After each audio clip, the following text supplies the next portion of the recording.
rắc mà chứ chẳng bị ai rồi đấy tao này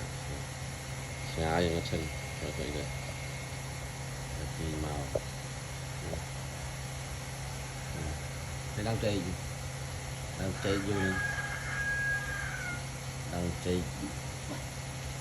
mắc tay gạt chọc nè này